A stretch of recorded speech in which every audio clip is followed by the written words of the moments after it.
Bonsoir. Ce soir, on partage un Cornas de Mathieu Barré, donc le domaine du Coulé. C'est les Terrasses du Cerf en 2009. Et je crois que 2009, c'était le dernier millésime de ce vin.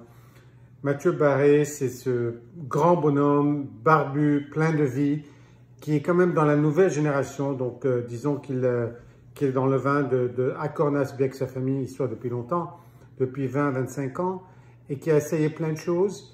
Et qui a quand même, moi je trouve, un style plutôt traditionnel par rapport à cette jeune génération qui a essayé un style un peu plus moderne. Donc il a plusieurs cuvées, les Brises Cailloux, les Billes Noires, les Terrasses du Cerf. Elles sont toutes axées sur un sol granitique qui s'appelle déjà d'ailleurs la Gore, qui est une de ces cuvées, la granitique décomposée, avec une exposition est-sud-est en forme d'amphithéâtre, le truc classique en Cornas, disons, éraflé, ce qui est beaucoup plus courant en Cornas qu'en Côte-Rôtier en Hermitage, et donc de plusieurs parcelles différentes. Celle-là, je crois qu'il y a des Mazardes et des Renards là-dedans, et 2009 étant une année, comme on le sait, extrêmement avenante, je dirais, souple et très haute qualité dans le Rhône du Nord. On va voir ce que ça donne. Donc voilà, déjà la robe, c'est une robe très profonde qui ne rigole pas, disons. Donc c'est à quoi on s'attend, mais avec encore moins de violet qu'on voudrait voir dans un Saint-Joseph, disons. C'est 100% Syrah, bien sûr. On sent vraiment le fruit un peu acide et un peu poivré de la Syrah du Rhône.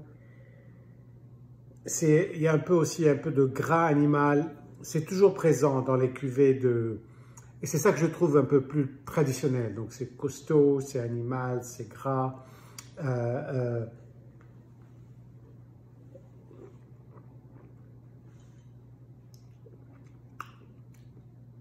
En bouche, il y a un petit peu d'acidité, pas mal de tanin.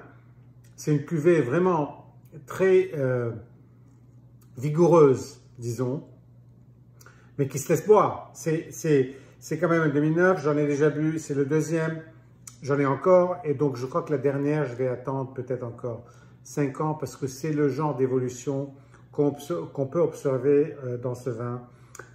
Mathieu aussi, il est très biodynamique, organique.